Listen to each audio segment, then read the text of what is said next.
Salut à toutes et à tous et bienvenue sur l'amour du maillot pour une nouvelle vidéo. Aujourd'hui, on va faire le tour de quelques scandales qui ont marqué le monde des maillots ces dernières années. On va parler d'erreurs de marque mais aussi de certaines boulettes qui auraient pu avoir de très graves conséquences. Mais avant ça, comme d'habitude, plusieurs choses. On s'abonne, on like, on partage et surtout on booste la vidéo si on regarde sur mobile, c'est très important pour m'aider à grandir. Alors on va commencer avec une marque qui est régulièrement au cœur de scandales entre guillemets ou qui est souvent pointée du doigt pour ses défauts de fabrication, Castore. Alors Castore ou Castor, depuis qu'ils sont arrivés dans la cour des grands, ils sont souvent pointés du doigt parce que leurs maillots, du moins les maillots pro, sont de piètre qualité on va dire. J'en ai eu dans ma collection et c'est vrai que c'est confortable, par contre les logos ont souvent tendance à tomber, les tissus ont souvent tendance à se déchirer, et en 2023, il fallait forcément que ça arrive, les joueurs d'Aston Villa ont fini par s'en plaindre publiquement. En fait, ils se sont plaints que les maillots devenaient très lourds quand ils transpiraient, donc en match. Ce qui est quand même le comble pour des maillots version player qui sont censés évacuer la transpi. Sauf qu'en fait, le tissu de Castore, plutôt que d'évacuer la sueur, juste il l'absorbe. Donc en fait, ça fait un effet éponge qui font que les maillots deviennent inconfortables et collent au corps. Et selon plusieurs médias, les joueurs auraient carrément demandé au club de changer d'équipementier. D'après les joueurs, encore une fois, les maillots étaient juste trop inconfortables pour jouer correctement. Alors on va parler d'une marque plus connue et qui est souvent au cœur de mini-scandales ou du moins de polémiques, Puma. Lors du dernier match de phase de groupe de l'Euro 2016, la France a affronté la Suisse. Et ça c'était vraiment un match de maillot, puisque d'un côté on avait les Bleus qui se sont pointés avec un maillot extérieur qui n'était pas du tout celui qui avait été présenté par Nike précédemment. La France avait dû pâlir un peu ses manches pour respecter le code UEFA. Et d'un autre côté on avait Puma qui avait fait jouer la Suisse avec son maillot domicile. Bon, coup d'envoi, rien de bien problématique, sauf qu'au fil du match on s'est rendu compte que avec les accros, les joueurs de la Suisse finissaient par avoir des trous immenses dans leur maillot. En fait, Puma s'est rendu compte qu'ils avaient utilisé un lot de tissu défectueux pour la fabrication de ces maillots précisément. Et donc les maillots qui étaient censés résister à tout, puisque à l'époque c'était la technologie active de Puma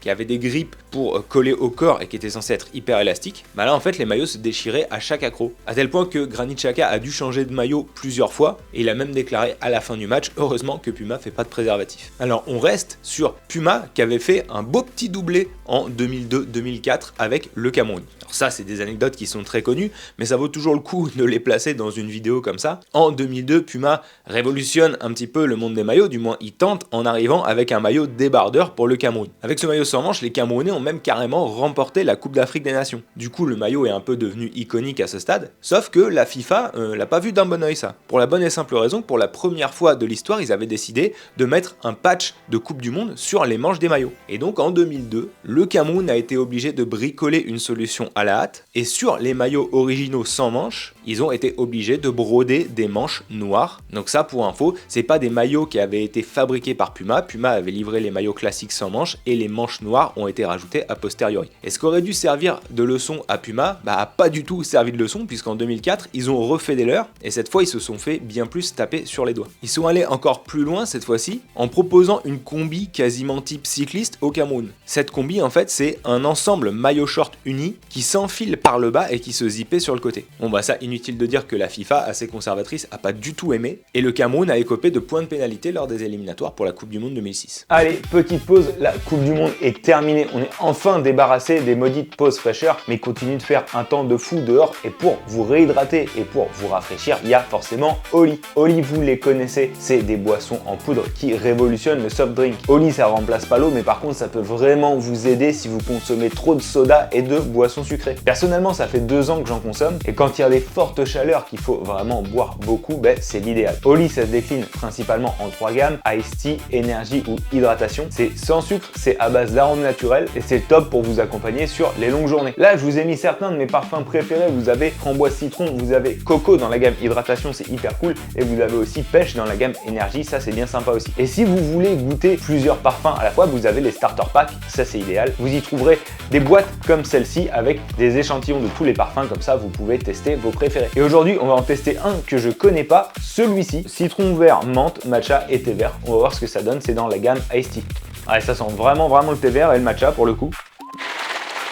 Oh, franchement c'est hyper bon, enfin je vous assure que je le connaissais pas celui-ci. Ça donne un petit goût de cola un peu l'ensemble, c'est vraiment super bon. Hyper rafraîchissant, vous voyez, c'est simple, c'est efficace, c'est vraiment super cool. Merci à ceux qui ont déjà commandé, ça c'est vraiment top. Et si vous voulez du coup profiter et soutenir la chaîne pour votre première commande, vous avez 10% de réduction avec le code Amour du Maillot et vous avez aussi le lien affilié en description. Encore merci à Oli et nous on retourne à la vidéo. Alors, si les premiers scandales que j'ai cités n'ont pas forcément affecté les consommateurs, à part peut-être ceux qui avaient acheté des maillots castorés en version player et qui les portaient, le prochain, lui, il prend vraiment les consommateurs pour des cons. Puisque en 2018, Nike avait un petit peu pris les gens pour des idiots en créant une hype devenue complètement incontrôlable. Alors ça a commencé avant la compétition avec le maillot que personnellement je trouve magnifique du Nigeria. Là, c'est certainement la première fois qu'on est tombé sur un maillot victime du syndrome de la sneaker. Dès l'annonce, Nike a enregistré 3 millions de précommandes. Et il y a même eu des files d'attente gigantesques à l'entrée des magasins à Londres. Sauf que la polémique, elle est vite arrivée et a porté sur la rareté organisée, la spéculation, mais aussi et surtout, comme je le disais précédemment, la revente à des prix complètement délirants. Sur le marché secondaire, certains maillots, un petit peu à l'image des sneakers en resell, pouvaient partir pour plusieurs centaines d'euros. Et après la Coupe du Monde, il y a eu un petit peu quelque chose de similaire avec le maillot que je porte et le maillot qui est derrière moi, le maillot de la France. La France est championne du monde en 2018 et un peu comme en 98 avec le maillot 1 étoile, forcément les supporters des Bleus ils attendent avec impatience de pouvoir s'offrir le maillot avec 2 étoiles. Le problème c'est que le maillot avec 2 étoiles, on l'a quasiment pas vu. Que ce soit en version player ou en version réplica, Nike en a quasiment pas produit. Et du coup il y a des rumeurs qui ont enflé. Est-ce que c'est vraiment une erreur de la part de Nike ou est-ce que justement c'est pas encore une fois une forme de rareté simulée pour pouvoir faire gonfler la demande? On notera aussi que sur la pelouse, après le titre, les joueurs qui avaient un maillot 2 étoiles avaient un maillot 2 étoiles un petit peu fabriqué, puisqu'ensuite la version qui a été commercialisée avait des étoiles plus petites. Toujours est-il qu'il y a eu très peu d'exemplaires du réplica, encore moins du maillot Vapornit, et que les gens, qu'est-ce qu'ils ont fait? Ils se sont rabattus sur du fake. Et l'année suivante, en 2009-2020, Nike a refait une petite boulette, cette fois-ci avec le Barça. En fait, en 2019, dans certaines boutiques Nike, il y a un maillot prototype du Barça qui a été mis en vente avant même l'annonce officielle du maillot. Du coup, qu'est-ce qui s'est passé? Des fans se sont jetés sur le modèle, sauf que c'était le mauvais et que Nike a dû retirer les produits. Est-ce que vous connaissez l'histoire du maillot qui a été abandonné à la mi-temps? Il faut remonter en 96. Cette fois, on part du côté de Manchester avec Umbro. Alors les maillots Umbro de Man United, ils sont un peu devenus iconiques, les maillots des 90s notamment. Et il y a un maillot qui est particulièrement recherché, c'est le maillot gris. Le 13 avril 1996, Manchester United affronte Southampton avec ce maillot. Sauf qu'il y a un gros problème. Là encore une fois, c'est les joueurs qui se plaignent.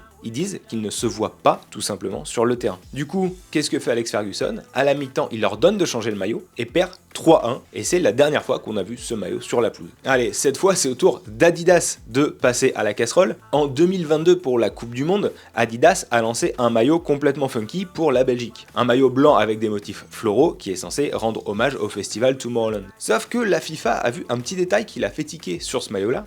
Il fallait avoir l'œil parce qu'il n'y avait pas grand chose de problématique de prime abord, c'est le mot love dans le col. En fait, il faut savoir que le festival Tomorrowland, c'est un festival qui prône la tolérance et le vivre ensemble. Sauf que la FIFA y a vu un message politique ou promotionnel. Du coup, il a fallu rapidement modifier les maillots en urgence et faire retirer le mot love de l'intérieur du col. Autre boulette de ce type, le maillot d'Arsenal avec Adidas. Le maillot de 2023-2024 rendait hommage au maillot des Invincibles de 2003-2004. Et du coup, Adidas avait une idée assez sympa. Sur les flancs, ils avaient décidé d'engraver en relief, donc en blanc sur blanc, la série de matchs d'Arsenal sur cette saison-là, de façon à faire un vrai rappel à 2003-2004, mais de façon subtile. Le problème, c'est qu'il n'y avait pas le bon nombre de matchs, et que du coup, les fans l'ont vite remarqué. Résultat, Adidas a été obligé de retirer les maillots de la vente, et il a fallu attendre des mois avant qu'ils reviennent en stock, le temps qu'ils refassent une production de maillots, cette fois-ci correcte, avec la bonne série de matchs. Et on va conclure cette vidéo sur peut-être le plus gros scandale, une histoire bien vintage puisqu'il faut remonter à 92, et cette fois-ci c'est encore une autre marque qui est au cœur du scandale, Lotto. Et là on va parler d'un maillot qui a été retiré pour un détail qu'on peut ne pas remarquer de prime abord, mais une fois qu'on l'a vu, c'est impossible de faire machine arrière. Et là je pense qu'on est sur la pire erreur possible en matière de design. En 92-93, la Fiorentina porte un maillot extérieur blanc avec une bande violette au niveau des épaules. Et sur cette large bande apparaît un motif géométriques. Sauf qu'il y a un supporter qui remarque quelques semaines plus tard, et heureusement qu'on n'était pas à l'ère des réseaux sociaux, que les motifs géométriques répétés, ils ont une forme un petit peu problématique. Forcément, qu'est-ce qu'il fait? Il alerte un journaliste, forcément ça se répand partout dans la presse, et la marque se défend en disant que le motif n'était pas intentionnel. J'ai envie de dire encore heureux, mais le mauvais hasard a fait que ça formait les formes en question. Face à ce scandale, l'auto dit que c'est fortuit et évidemment, la Fiorentina décide de retirer immédiatement le maillot. La Fiorentina se trouve particulièrement embêtée, parce qu'au-delà du symbole que ça représente aux yeux du monde entier, l'histoire du club, elle est aussi liée à certains membres du régime fasciste italien. Donc forcément, ça rend cette affaire totalement polémique et chargée d'histoire, et la Fiorentina n'hésite pas et remplace complètement ce maillot. Voilà, c'est tout pour moi aujourd'hui, j'espère que cette petite vidéo vous a plu, n'hésitez pas à me dire en commentaire si vous aussi vous avez des anecdotes en tête de maillots, peut-être des choses assez niches auxquelles j'ai pas pensé. L'espace commentaire est là pour ça, je lis toujours tous les commentaires. Encore une fois, on like, on s'abonne, on partage, on booste la vidéo, c'est hyper important pour l'aider à monter dans l'algorithme, et nous on se redit à très vite pour reparler de maillots. Ciao!